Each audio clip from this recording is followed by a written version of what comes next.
In this video, we'll be working on converting fractions, decimals, as well as percents, just to increase our flexibility with those types of numbers when given problems of either ordering mixed sets or comparing mixed sets of those types of numbers. Okay, so we're going to be converting between fractions, decimals, as well as percents because they all do show equivalence. So when looking at, let's say, a fraction of 1/5, we need to remember that fractions are showing division.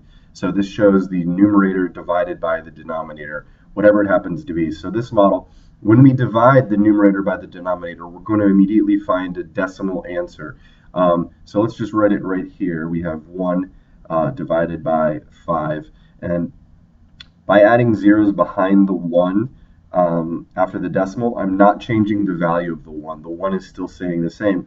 And I'm going to make sure in my answer I'm putting my dashes and dots for my place values for each of the numbers that I have put there. Okay, so what we have here is 5 goes into 1 0 times. We can extend it to the 10. 5 goes into 10 how many times? Twice. 2 times 5 is 10. I subtract, I get 0. Okay, and then I can bring down the 0 and go through the motions, but once again, I just added an arbitrary second 0 here. So my answer is read as 20 hundredths or 2/10. So this is going to be our decimal answer.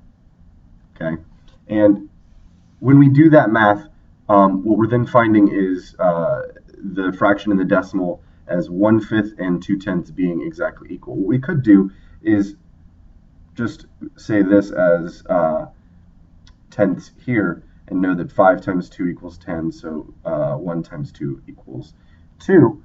And we read that fraction as 2/10. Well, you read it the exact same way.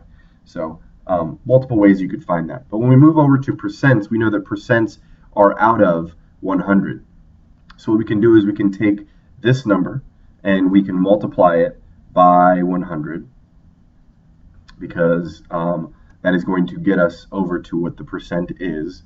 And I'll show you the shortcut strategy after this. We can also take our fraction and set up an equivalence to 100 because we know that, once again, percents are out of 100 per cent, meaning cent means 100. So it's actually out of 100. So here we go. Let's go through the motions of this multiplication, and it goes fairly quickly because there's really nothing that we can do other than the 1 and the 2. So I'll show you the strategy and shortcut. Oops. It's the 2, and then a 0 when we add those up. Now, we know we took this from the other videos. You know that we can take the decimals out of this 1 time so that we need to put it back in once. So we get 20% once we move it over. That's multiplying our decimal by 100 to find our percent. Okay, if we did it over here, we would know that we would multiply the 5 times 20 to get 100. So we need to do the same to the top. 1 times 20 is 20. 20 100ths or 20%. Okay, so 2 different ways we can find that same answer. And when converting and comparing these values, whether it's a fraction, decimal, or percent, I like to do it where we all meet in the middle and you find decimals for each one. Examples from earlier today, we had 1/5, and let's just say 25%. Okay, and I need to find the decimal equivalent for each of these in order to compare them as either greater than, less than, or equal to. Okay, so once again, we did this. We just did this, so we know that this equals 2/10. Okay, how do we find a percent? How do we take a percent and make it into a decimal? Well, remember when we took a decimal and to find a percent, we multiplied the decimal by 100 because percents are out of 100. Well, now I can take this number, 25%, and I can take 25 and divide it by 100. Okay, this is one of the strategies. I'll show you the strategy, the shortcut strategy for both of these in just a moment. But I'm just going to make sure I do this due diligence. Make sure I set up my dashes and dots above each of the digits that I have here. 100 goes into 2 0 times. 100 goes into 25 0 times. 100 goes into 250 twice. Okay, we multiply 2 times 100, and we get 2 times 100, we get 200. Subtract, we're left with 50. We bring down the 0. 100 goes into 500 5 times, and it goes in evenly. So we subtract, we get 0.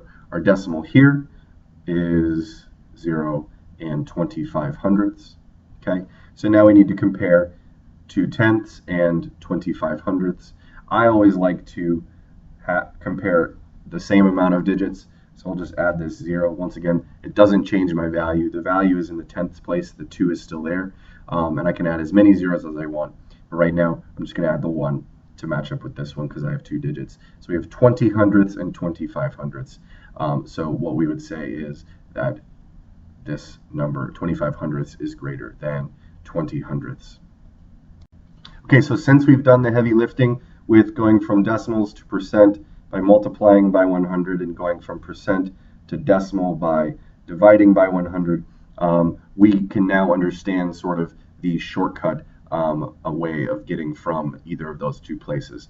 Okay, the example here we have for our decimal, we will use 45 hundredths, and we will be converting that to a percent. And for our percent, we will be using 66%, and we'll be converting that over to a decimal. So for this, we need to first remember what we did previously. We multiplied our decimal by 100 to get it to a percent. What that means is we can move the decimal twice because there are 2 zeros in 100. We're moving it 2 place values over, so we get 45%. Once again, it says 45 hundredths. If we think about it in reality, percent being out of 100, 45 hundredths makes sense that it's 45%. Now going from 66% over to a decimal, once again, think about what we just did. We're dividing by 100. That means we can move our decimal twice to the left, like this arrow says, because there are 2 zeros in 100, meaning our decimal is 0.66 or 66 hundredths. And once again, because percent is out of 100, that makes complete sense. I hope this video was helpful in giving you the confidence necessary to be as flexible as possible with fractions, decimals, and percents when working with comparing or ordering mixed sets of those types of numbers. If you need more help with this topic, I would rewatch this video. If you need help with other topics, there are other videos in my channel.